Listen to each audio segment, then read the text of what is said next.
Remember the 5th of November. 5 summers ago, that's what Charles Hoskinson said when he walked into my office and announced the date in which we were going to release our very first blockchain, ProtoShares, or BitShares PTS, as it became known. We're now coming up on the 5th anniversary of that, just 6 weeks away from today. And some of us old-timers who remember the 5th of November, that very first time, got together and said, what are we going to do to celebrate the 5th anniversary of the very first block ever laid down in this ecosystem?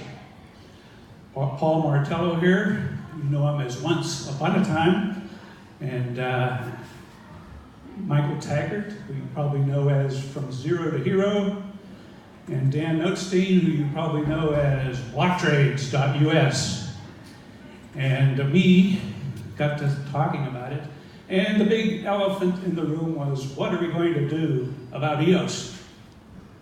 Because I go around talking to a lot of people in boardrooms and trying to talk people into using BitShares, and most of the time they're not smart enough to even know about EOS. But when they are, they do ask this question. Well, I understand that BitShares would meet my needs, but what about EOS? I mean, isn't that going to kind of take over for BitShares? And I say, no, you don't need that. You don't have that as a problem. If you're going to do smart contracts, if you're going to do a lot of other things, but BitShares is highly optimized. It's got all the capability that you could ever possibly want. And they still say, I don't know, you know, they get this little fear of missing out that maybe they're making the wrong type of decision. And so the gang of old timers sat around and said, we got to do something about this perception. What are we going to do? We're going to maybe get behind an idea of putting a version of BitShares onto EOS. Are we going to do something where maybe we upgrade BitShares to EOS technology? What are we going to do? And we decided, well, it already runs pretty nice and pretty good consensus within the group that we don't need to cobble BitShares up by sticking it up on top of something more general. It's already highly optimized for what it does. And I'm not sure we could get this community to agree on any kind of a major surgery. Look at all the things that are being done right now with the BitShares platform. One of the lessons we certainly learned from going from BitShares 1 to BitShares 2 is you don't pull a rug out from under a lot of other people who are building on it. So it's almost a given you should leave the BitShares blockchain alone. So where does that put us? Well, we came up with the idea of a middle chain. It's been talked about. We decided we would actually invest and go build one. The purpose of this middle chain is 3 different reasons. One of them is we would like to be able to interface to the EOS world, be able to export our products and services out across that vast new continent of opportunity. And we'd like to be able to import cool things that are happening there into trade on our decks very naturally. We'd also like to import technology. Whenever Dan Larimer stands up and says, ha, I've got this new idea, and everybody says, oh, gee, I wish we had that. Well, we're going to have that, all right, because we're going to create a middle chain interfaced to the current system that will allow us to automatically import anything that they do over there at Block 1 with their multi-billion-dollar R&D budget. And in fact, I like to kid Dan a little bit and say, we realize, guys, that Block 1 is just the BitShares laboratories. And that's the way I tend to look at it. Whatever they do, of course, Dan passionately believes should be shared, open source, out across the community, and what better place to share it than with his first baby. So that's what we've set out to do, and we've picked the 5th of November as the date that we are going to launch the very first block of this middle chain that will provide, in addition to the functions I just described, one more thing, which is a whole new value added that I call jurisdictional agility. What jurisdictional agility is, right now most blockchains are designed to be spread out over the whole world. They sit in every jurisdiction, That's kind of a strength, because if some particular government wants to make trouble, you just heel around it and the rest of the system goes on. Everybody does it that way. But have you ever thought about the idea of being able to guarantee that a transaction that you want to have in a smart contract or whatever will execute in a specific jurisdiction that you can be confident of? So you, as a business wanting to ride on this, can be able to say, I'm not worried about 250 different jurisdictions out there being compliant with them all. I'm going to pick one and be totally compliant there, and I'm going to ensure that every single thing I do is going to execute inside that jurisdiction. And one little simple example of that is what we've done with Quintric. That's our gold-backed legal tender that is located in a depository in Salt Lake City, Utah, where Utah has very excellent laws that allow you to do things with gold and silver being legal tender. And if you do it that way, compliant with US law, and if every transaction occurs inside Utah, guess what? What happens in Utah stays in Utah, legally. What if we could do that for everybody on a new blockchain that has smart contracts, where we could guarantee those smart contracts happen in Malta, or Utah, Wyoming, Ireland, where we have a new depository we'll be opening up. You pick your favorite jurisdiction where you would like it to execute, and that may slow it down a little bit. If there's only one node running in that jurisdiction, it may have to hop around through 21 nodes before it comes up with something that matches the jurisdiction you specified in your smart contract, but it'll execute then reliably in that location. And then in the ultimate vision, we can start thinking about providing jurisdictions like in international waters, putting a node on a cruise ship that, every time it goes out into international waters and the casinos open up, hey, so does the node that's able to execute those things. And ultimately, putting it on a satellite in space where it's an international jurisdiction there. I looked into the laws of international space. It's mostly you shouldn't put nukes in space, things like that. They don't really talk too much about other things, so what a wonderful place to go ahead and put this type of blockchain.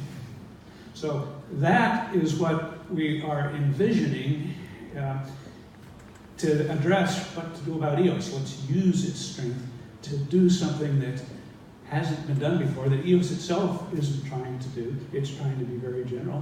Why not pick out a big, new, wonderful, brave new world of possibilities and see what we can do about that?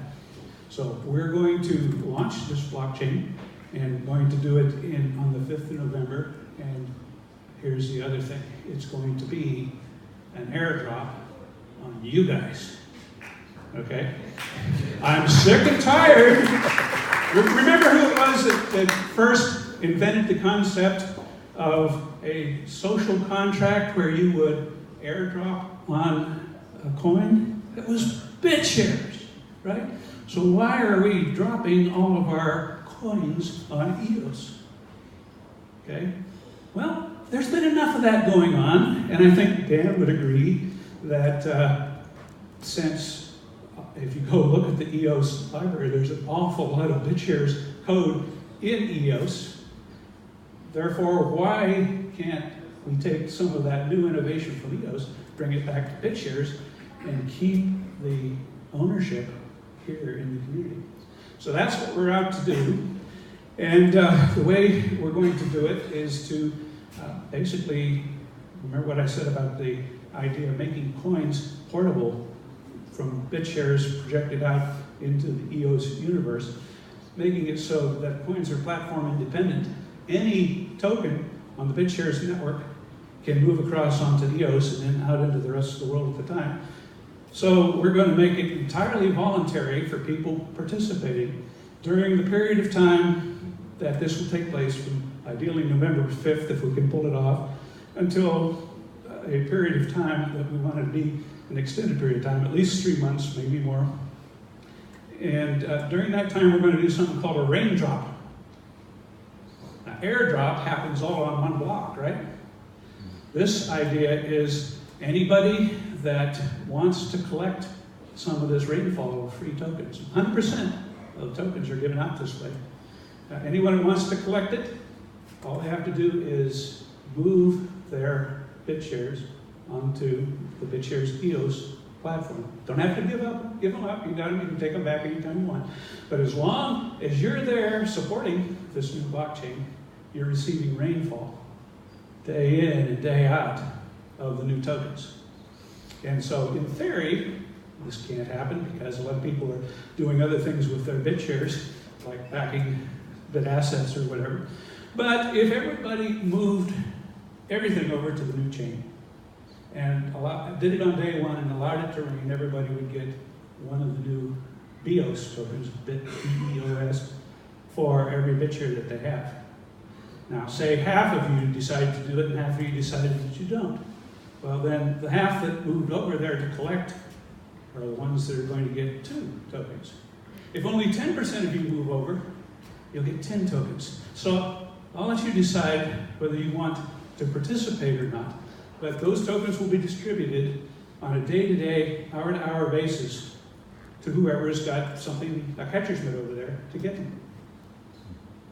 So that, my friends, is what we're up to right now. The last thing I wanted to talk about is the fact that there's actually 2 versions of this chain. Okay, one is the real one that I've been talking about, and the other one is a fictitious one. I'm not going to talk anymore about the real one because it's not safe to do so in my country anymore. In my country, the authorities are playing games of gotcha, where if somebody says something that can be interpreted as a false statement, they can amplify the charges on that up to the point where you can go to prison for 20 years for making a false statement, even if you immediately corrected it and said, oops, I misspoke. The attitude is, if you're a targeted individual, which is usually somebody that's doing good for the community and trying to innovate, then you're going to be singled out to have everybody watch every word you say in order to find something that they can say is a false statement. How do I protect myself from that? I talk about it, right? I like to talk informally. Sooner or later, I'm going to say something that somebody's going to say is false, and then I'm in jeopardy. So my strategy for solving that problem is to create a fictitious version of this. I'm going to actually write a science fiction miniseries. This chart is science fiction. Everything I just told you today is fictional, and I'm going to be able to share with you all my hopes and dreams, things that I hope I can do, and things we might not be able to do, and things we might change our mind about, and times when I blow it and say the wrong thing on the record in an interview somewhere. You folks are going to have to take my science fiction ramblings and figure out what that means in terms of what happens in the real world, because I ain't going to talk about that with a 10-foot pole. Okay? So, it's a shame that it has to work that way, but unfortunately, as long as we live in the world we do, we've got to take those kind of things. One final point to make is that what to do about the reserve fund. Okay? I've already said that every BitShare that shows up over on the new network during the rainfall period is going to get some tokens. What do we do about the rainfall on the, what would it be, the reserve fund in BitShares?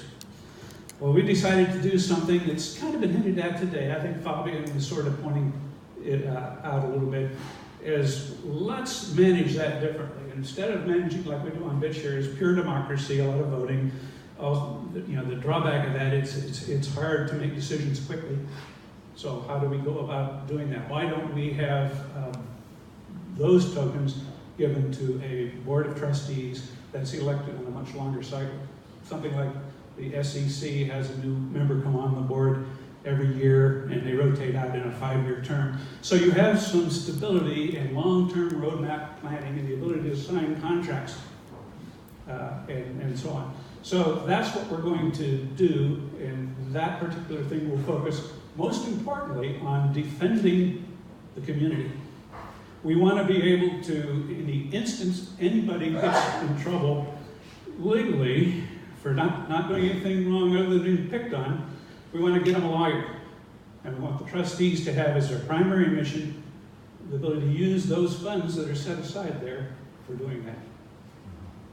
Okay, everybody, you can see at Steemit/@Stan and over on the new Wheelshares thing. I'll be talking about this for the next 6 weeks, and hopefully you can all learn everything about what's going on in my fictitious articles and read between the lines. Thanks.